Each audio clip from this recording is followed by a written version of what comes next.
구약성경 출애굽기 8장 1절에서 15절까지의 말씀 제가 봉독하겠습니다. 여호와께서 모세에게 이르시되 너는 바로에게 가서 그에게 이르기를 여호와의 말씀에 내 백성을 보내라. 그들이 나를 섬길 것이니라. 내가 만일 보내기를 거절하면 내가 개구리로 너의 온 땅을 치리라. 개구리가 나일강에서 무수히 생기고 올라와서 내 궁과 내 침실과 내 침상 위와 내 신하의 집과 내 백성과 내 화덕과 내 떡반죽 그릇에 들어갈 것이며 개구리가 너와 내 백성과 내 모든 신하에게 기어오르리라 하셨다 하라. 여호와께서 모세에게 이르시되 아론에게 명령하기를 내 지팡이를 잡고 내 팔을 강들과 운하들과 못 위에 펴서 개구리들이 애굽 땅으로 올라오게 하라 할지니라. 아론이 애굽 물들 위에 그의 손을 내밀매 개구리가 올라와서 애굽 땅에 덮이니 요술사들도 자기의 요술대로 그와 같이 행하여 개구리가 애굽 땅에 올라오게 하였더라. 바로가 모세와 아론을 불러 이르되 여호와께 구하여 나와 내 백성에게서 개구리를 떠나게 하라. 내가 이 백성을 보내리니 그들이 여호와께 제사를 드릴 것이니라. 모세가 바로에게 이르되 내가 왕과 왕의 신하와 왕의 백성을 위하여 이 개구리를 왕과 왕궁에서 끊어 나일강에만 있도록 언제 간구하는 것이 좋을는지 내게 분부하소서. 그가 이르되 내일이니라. 모세가 이르되 왕의 말씀대로 하여 왕에게 우리 하나님 여호와와 같은 이가 없는 줄을 알게 하리니 개구리가 왕과 왕궁과 왕의 신하와 왕의 백성을 떠나서 나일강에만 있으리이다 하고 모세와 아론이 바로를 떠나 나가서 바로에게 내리신 개구리에 대하여 모세가 여호와께 간구하매 여호와께서 모세의 말대로 하시니 개구리가 집과 마당과 밭에서부터 나와서 죽은지라. 사람들이 모아 무더기로 쌓으니 땅에서 악취가 나더라. 그러나 바로가 숨을 쉴 수 있게 됨을 보았을 때에 그의 마음을 완강하게 하여 그의 말을 듣지 아니하였으니 여호와께서 말씀하신 것과 같더라. 아멘. 할렐루야. 하나님의 은혜가 여러분과 함께 할 줄로 믿습니다. 계속해서 우리가 출애굽기의 내용을 함께 나누고 있습니다. 제가 아는 동요 중에 이런 동요가 있습니다. 여러분들도 아마 기억나실 건데 개굴개굴개굴이 노래를 한다. 아들 손자 며느리 다 모여서 밤새도록 하여도 듣는 이 없네. 듣는 사람 없어도 날이 밝도록 개굴개굴개굴이 노래를 한다. 개굴개굴개굴이 목청도 좋다. 이런 노래가 있습니다. 뭐 다른 예배 같으면 한번 부르면 좋은데 주일 예배라 생략을 합니다. 근데 오늘 말씀을 준비하면서 이 동요가 생각이 났습니다. 가끔가다 이제 많은 사람들이 이렇게 막 기도할 때, 저는 어렸을 때 그런 생각을 했어요. 이렇게 막 통성 기도할 때, 방언 기도하면서 막 통성 기도할 때 가만히 들어보면은 제 어릴 때 귀에 들리는 소리는 그냥 개굴개굴 하는 소리로 들렸던 그런 기억이 납니다. 이제 방언이라는 걸 잘 모르고 그럴 때였으니까 그냥 논밭에서 나는 소리하고 비슷하게 개굴개굴 그랬던 소리가 저는 기억이 납니다. 굉장히 여름 한밤중에 그런 운치가 있는 그런 소리죠. 이 오늘 하나님께서 애굽에게 내리신 10가지 재앙 중에 이 두 번째 재앙이 바로 개구리 재앙입니다.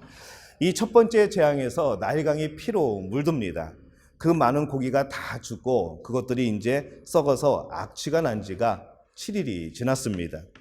근데 그 악취가 나는 그 나일강에서 이제는 엄청난 수의 개구리가 올라오는 것이죠. 바로의 왕궁에, 또 침실에, 온 신하의 집에, 또 이 백성의 집에, 화덕에, 떡반죽 그릇에, 그리고 심지어는 이 바로와 그 신하의 몸에까지 개구리가 기어오르는 겁니다. 이거 개구리 싫어하시는 분들은 정말 징그러운 일이죠. 뭐 여기저기서 비명이 질러지고 여기저기서 막 난리가 나는 겁니다. 이 썩어가는 나일강에서 올라온, 그것도 깨끗한 물에서 올라왔으면은 또 예쁜 개구리면은, 조그만한 청개구리면은 또 이해를 하겠는데 그런 개구리가 아니었던 것이죠. 그래서 이 썩어가는 나일강에서 올라온 셀 수 없이 많은 그런 개구리들이 요동치면서 오르된다고 생각을 하게 될 때에 그게 얼마나 공포스럽고 얼마나 징그럽고 얼마나 그게 몸서리 쳐지는 그런 일이겠습니까? 생각하면 참 끔찍하죠. 그래서 이 견디다 못한 이 바로 왕이 바로 모세와 아론을 부르게 됩니다. 8절에 이렇게 말씀을 합니다. 바로가 모세와 아론을 불러 이르되 여호와께 구하여 나와 내 백성에게서 개구리를 떠나게 하라. 내가 이 백성을 보내리니 그들이 여호와께 제사를 드릴 것이니라. 이렇게 말을 합니다. 이에 모세가 바로에게 묻죠. 모세가 바로에게 이르되 내가 왕과 왕의 신하와 왕의 백성을 위하여 이 개구리를 왕과 왕궁에서 끊어서 나일강에만 있도록 언제 간구하는 것이 좋을는지 내게 분부하소서라고 대답을 합니다. 모세가 이렇게 말했죠. 언제 이 개구리를 없게 하게 할까요? 라고 물어본 겁니다. 그랬더니 이 바로가 모세에게 놀라운 대답을 합니다. 뭐라 그러는가 하면은 내일이니라, 내일 없애달라고 말을 합니다. 여러분, 이게 이해가 되십니까? 지금 당장 개구리로 인하여서 고통을 당하고 있는데 언제 없어질까요? 물어보는 대답에 내일이라고 대답을 하는 겁니다. 지금 당장 없애달라고 하면 되는데 내일이라고 대답을 하는 것이죠. 다른 말로 하면은 개구리와 하룻밤을 더 지내겠다는 겁니다. 이 바로왕의 모습이 오늘날 현대를 살아가는 우리들의 그런 모습이 아닌가라는 생각을 해봅니다. 주님을 믿는다고 하면서도 아직도 이 세상과 동거하고 있는 우리들의 모습인 것이죠. 분명히 하나님의 것이 더 좋은 줄 알고 하나님이 주시는 길이 더 옳은 길인 줄 아는데 이 세상에 미련이 있는 겁니다. 이 세상이 우리에게 주는 그런 유익이 그것이 안타까워서 하루만 더, 오늘 말고 내일부터 라고 말하는 것이죠. 이번 주 말고 다음 주부터 라고 우리는 그렇게 이야기를 하는 겁니다. 과연 그 개구리가 무엇이기 때문에 이 하룻밤을 더 보내겠다고 이 바로가 대답을 했을까라는 생각을 해보는 것이죠. 이 말씀의 개구리가 그 강에서 무수히 올라와서 난리치는 장면을 보면서 이 평소에 참 우리가 이 동물들과 사람이 살아가는 이 환경이 분리되어 있다는 것이 얼마나 감사한 일인지 모릅니다. 만약에 아침에 일어나서 집문을 활짝 열었는데 개구리들이 같이 살자고 떼거지로 막 몰려 들어오면은 이게 얼마나 끔찍하겠습니까? 정말 생각도 하기 싫은 그런 광경이죠. 동물들이 살아가는 거주의 경계, 또 사람이 살아가는 거주의 경계, 이것을 정하신 분은 하나님이십니다. 만약 하나님께서 우리를 애굽 사람처럼 대하시기로 작정을 하셨다면은 우리 집안에는 개구리가 넘쳐나고 갖가지 그런 곤충들이 넘쳐나겠죠. 우리는 이 세상의 모든 것이 하나님의 주권에 속하여 있음을 오늘 말씀을 통해서 우리는 보는 겁니다. 물고기가 그 물이 더러워졌다고 어느 날 갑자기 땅 위로 올라와 가지고 도저히 더러워서 물에 못 들어가겠다고 우리한테 말한다면은 이게 얼마나 황당하겠습니까? 거주의 경계, 우리가 살아가는 경계는 하나님이 정해놓으신 겁니다. 그래서 이 하나님은 동물뿐만 아니라 사람의 거주의 경계도 정하시죠. 사도행전 17장 26절에 보면은 인류의 모든 족속을 한 혈통으로 하사 온 땅에 살게 하시고 그들의 연대를 정하시며 거주의 경계를 한정하셨으니 라고 말씀을 합니다.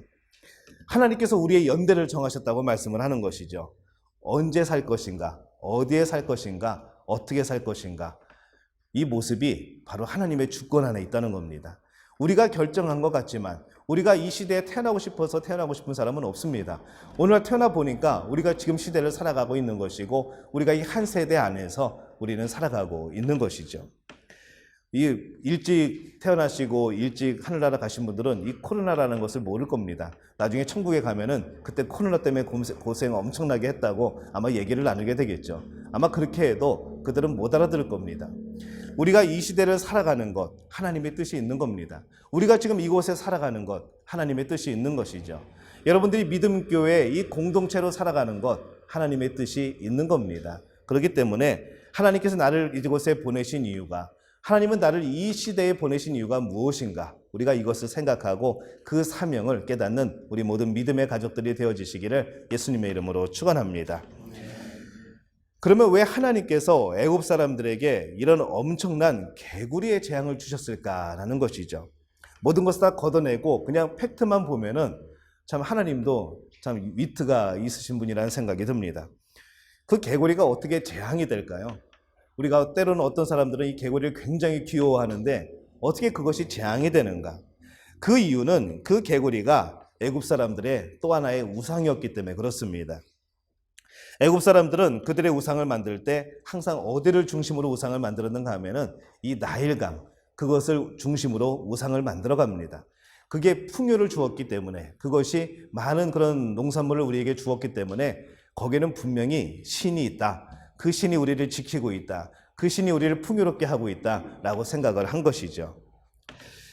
애굽 사람들은 그들의 우상을 만들 때 항상 나일강을 중심으로 많은 우상들을 만드는데, 그 나일강에 번식하는 이 수많은 개구리들을 보면서 야, 얘네들은 왜 이렇게 번식을 많이 할까? 야, 이것이 풍요의 상징이구나. 이것이 많은 다산의 그런 축복이구나 하고 생각하면서 헤케트라는 그런 이름의 우상을 만들어냅니다.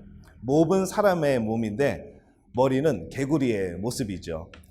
이것은 이집트의 그 벽화에 가면은 그려져 있습니다. 사람 몸을 하고 있고 얼굴만 다른 여러 가지 형상들이 나오는데, 거기에 나오는 모든 그 모습이 바로 그들이 섬기는 우상의 모습인 것이죠. 그 중에 하나, 이 헤케트라는 우상을 만들어냅니다. 우상의 몸은 여자 몸을 취하고 있고 머리는 개구리 모양입니다.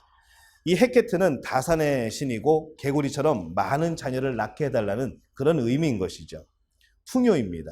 지난주에 등장했던 나일강을 범람하게 만들어 넘치게 만들었던 신이 바로 크눔이라고 그랬습니다.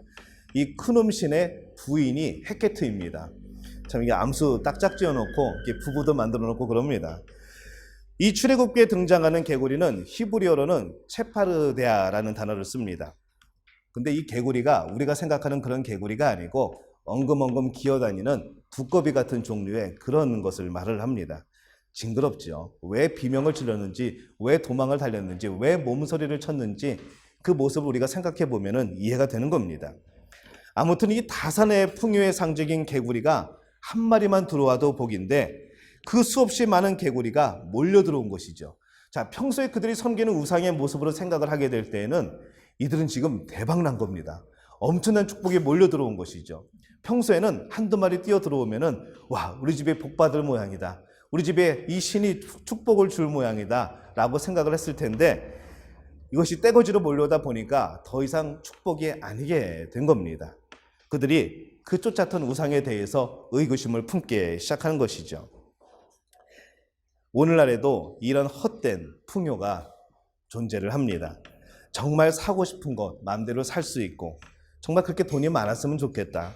뭐 하나 부족한 것 없이 넘치게 한번 살아봤으면 좋겠다. 이런 생각이 가끔씩은 우리의 머릿속을 스쳐 지나갑니다. 그러나 이것이 마음으로 내려와서 새겨지게 되면 어떻게 될까요? 그냥 우리가 생각뿐이지만은 그것이 마음으로 내려오게 되면은 그 마음이 우리의 생각을 고정시켜 버리고 그 생각은 우리의 몸을 행동하게 만듭니다. 헛된 풍요, 헛된 욕심을 쫓아서 결국에는 죄를 질 수밖에 없는 그런 모습으로 살아갈 수밖에 없는 것이죠. 개구리와 하룻밤을 더 보내겠다고 바로가 대답을 합니다. 그 대답을 뒤로 하고 이제 모세가 궁 밖으로 나오죠. 그리고 하나님을 향하여서 바로에게 내리신 이 재앙을 거두어 달라고 기도를 합니다. 하나님이 또 그 기도를 들어주십니다. 13절에 보면은 여호와께서 모세의 말대로 하시니 개구리가 집과 마당의 밭에서부터 나와 죽은지라, 이렇게 말씀을 합니다. 개구리가 집에서 나오고 마당에서 나오고 그냥 온몸을 기어 올랐던 것이 다 밖으로 나옵니다. 자, 이제 죽었는데 문제가 생기죠. 무슨 문제가 생길까요? 날씨가 더우니까 이것들이 썩기 시작합니다. 다산, 다복의 상징인 이 개구리가 정말로 한순간에 악취가 나서 못 견디게 만드는, 그들의 신이 악취가 나서 못 견디게 만드는 존재가 되어버린 것이죠. 세상이 무너지는 것도 이 개구리와 같습니다. 정말 풍요로운 것 같지만은 그것은 아무것도 아닌 거라는 거죠. 아무리 화려해 보여도, 아무리 대단해 보여도 실상은 개구리와 같다는 겁니다. 한순간에 무너질 것들입니다. 사람이 사는 모습도 마찬가지죠. 사람이 사는 집에서 개구리 소리가 납니다. 하나님을 인정하는 기쁨의 소리가 나야 되는데, 행복의 소리가 나야 되는데, 그 안에서 이 세상만을 쫓아가는, 이 세상의 풍요를 따라가는 그런 개구리와 같은 소리들이 우리 가정에서 날 수도 있다는 것이죠. 돈을 쫓는 소리가, 명예를 쫓는 소리가, 그것을 하나님을 위하여 구하는 그것이 아니라 내 욕심을 채우려는, 그런 욕심을 채우려는 바로 그런 모습으로, 그런 죄로 우리에게 임한다는 겁니다. 성경은 우리에게 이것을 경고하고 있습니다. 잠언 15장 17절에 보면은 이렇게 말씀을 합니다. 채소를 먹으며 서로 사랑하는 것이 살찐 소를 먹으며 서로 미워하는 것보다 나으니라, 이렇게 말씀을 합니다. 또 이 사도 바울은 믿음의 아들 디모데에게 이렇게 말씀을 하죠. 디모데전서 6장 17절에서 19절에 보면은 내가 이 세대에서 부한자들을 명하여 마음을 높이지 말고 정함이 없는 재물에 소망을 두지 말고 오직 우리에게 모든 것을 후히 주사 누리게 하시는 하나님께 두며 선을 행하고 선한 사업을 많이 하고 나누어 주기를 좋아하며 너그러운 자가 되게 하라. 이것이 장래에 자기를 위하여 좋은 터를 쌓아 참된 생명을 취하는 것이니라. 이렇게 말씀을 합니다. 정함이 없는 재물에 소망을 두지 않는 여러분들이 되시기를 예수님의 이름으로 축원합니다. 하나님께 소망을 두어야 하지요. 하나님이 주시는 복이 진짜입니다. 한번 따라해 볼까요? 하나님이 주시는 복이 진짜입니다. 날씨도 더운데 한번 따라해 볼까요? 하나님이 주시는 복이 진짜입니다. 이 엄지손가락을 해야 재밌습니다. 다시 한번. 하나님이 주시는 복이 진짜입니다. 여러분 정말 그 믿음의 고백대로 하나님이 주시는 복을 추구하는 분들이 되어주시기를 예수님의 이름으로 축원합니다. 사람의 몸이 70kg 정도 된다고 했을 때 거기서 물 빼고 뭐 쓸만한 거 빼고 못 쓸 거 빼고 나면은 과연 몇 킬로나 몇 그램이나 그것이 가치 있는 것이 되겠습니까? 그런데도 우리 마음속에는 하나님을 사랑하기보다는 이 세상의 풍요를 채워 넣으려고 세상의 그 욕심을 내 안으로 채워 넣으려고 그렇게 노력하는 그런 사람들이 얼마나 많은지 모릅니다. 바로가 모세가 묻죠. 어느 때 없게 하리이까? 바로가 대답합니다. 내일이니라. 여러분들은 언제 세상의 향락과 육신의 더러움을 버리고 새롭게 되어서 하나님을 쫓을 것입니까? 라고 우리가 세상에 물어보면은 이 세상 사람들은 뭐라고 하는가 하면 내일이니라 라고 말을 합니다. 내일 하겠다고 말을 합니다. 언제 현장 예배 들으시겠습니까? 다음 주부터요 라고 말을 하는 것이죠. 언제 우리가 하나님의 뜻대로 살겠습니까? 언제 성경 공부하겠습니까? 언제 고백하고 세례 받겠습니까? 언제부터 교회 나오시겠습니까? 대부분의 대답이 다음 주부터요. 나중에요. 내일입니다. 우리는 그렇게 대답하는 사람들이 너무나 많은 것이죠. 내일은 우리의 시간이 아닙니다. 하나님의 시간입니다. 어제는 하나님께서 우리에게 주신 선물의 시간입니다. 오늘 이 시간은 하나님이 우리와 함께 하시는 은혜의 시간인 겁니다. 그럼 여러분, 은혜 받는 시간이 언제라고요? 매일매일 그 순간입니다. 내일은 우리의 영역이 아닌 것이죠. 하나님께서 내일을 허락하셔야 내일이 주어지는 겁니다. 하지만 지금은 은혜의 시간인 겁니다. 오늘 주시는 은혜가 족하고 오늘 주시는 사랑이 넘쳐나는 것이죠. 우리는 인생을 길게 보고 전부 다 과거와 현재와 미래가 내 것이라고 생각을 하기 때문에 우리는 거기에서 부족한 것, 거기에서 이루어지지 않은 것, 내 원대로 되지 않았던 것을 생각하면서 무엇인가 부족하다고, 무엇인가 없다고 우리는 그렇게 생각을 합니다. 근데 정말 그럴까요? 오늘이 은혜입니다. 바로 오늘 살아가는 우리의 이 모습이 은혜인 것이죠. 여러분 정말 그렇게 믿으십니까? 그 은혜를 고백하시기를 바랍니다. 그래서 우리는 감사할 수밖에 없는 것이고 늘 하나님의 사랑에 감동할 수밖에 없습니다. 오늘 하루를 개구리와 더 보내겠다. 하룻밤이라도 이 애굽의 풍요를 주는 그 신과 더불어 살겠다 하는 모습을 볼 때에 얼마나 그것이 재미있고 허황된 일입니까? 근데 이것이 바로만의 목소리는 아니라는 것이죠. 어디서 많이 들어본 소리입니다. 우리들의 그런 목소리입니다. 여러분 노아를 생각해 보게 될 때에 노아가 그 오랜 시간 동안 방주를 짓고 그 안에 태운 것이 사람이 많습니까? 동물이 많습니까? 거진 다 동물입니다. 사람은 몇 명 안 탔습니다. 그 큰 방주에 사람이 탔으면은 몇천 명이 탈 수 있었겠습니까? 많은 수가 탈 수 있었겠죠. 많은 사람이 구원을 받았을 겁니다. 근데 그 방주 안에는 사람이 아니고 동물이 대부분 탔습니다. 왜 그랬을까요? 모든 사람이 뭐라고 대답을 했을까요? 비가 올 겁니다. 지금 타십시오. 내일 봐서 타겠습니다. 비가 더 많이 오면 타겠습니다. 좀 지켜보다가 타겠습니다. 그렇게 된 것이죠. 이 소돔과 고모라가 멸망할 때에도 많은 사람이 목숨을 건질 수 있었지만은 단 3명만이 목숨을 건져서 거기서 나옵니다. 이롯의 사위들은 하나님의 분명한 메시지를 들었음에도 불구하고 그것을 농담으로 여겨버리죠. 내일 나가죠 뭐 라고 대답을 한 겁니다. 그리고 거기서 죽습니다. 이 모든 말씀은 다른 사람이 아니라 우리 자신의 모습일 수도 있습니다. 오늘 하루 개구리를 선택한다면 내일 또 다른 재앙이 우리를 기다리고 있을지 모르는 것이죠. 하나님을 선택한 이 모세의 선택이 바로 여러분의 선택이 되어지시기를 예수님의 이름으로 축원합니다. 개구리가 아니라 하나님을 선택하시기 바랍니다. 여러분에게 하나님을 선택하시겠습니까? 개구리를 선택하시겠습니까? 그러면은 여러분 절대로 고민하지 않을 겁니다. 그러나 그 바로는, 그 애굽 사람들은 그것이 고민이 되었던 것이죠. 우리 또한 하나님보다 세상을 더 사랑하면 하나님과 점점 더 멀어지게 되어 있습니다. 이제 남은 것은 바로의 선택이 아니라 우리의 선택입니다. 바로는 그렇게 선택하고 그렇게 그 재앙을 경험했지만은 우리는 그럴 필요가 없는 것이죠. 내일은 바로가 선택하는 길이고 오늘은 바로 하나님의 길이고 우리의 길인 줄로 믿습니다. 여러분 모두가 세상 것보다 하나님의 세상을 더 사랑하는, 하나님의 나라를 더 사랑하는 그런 모든 분들이 되어지시기를 예수님의 이름으로 축원합니다.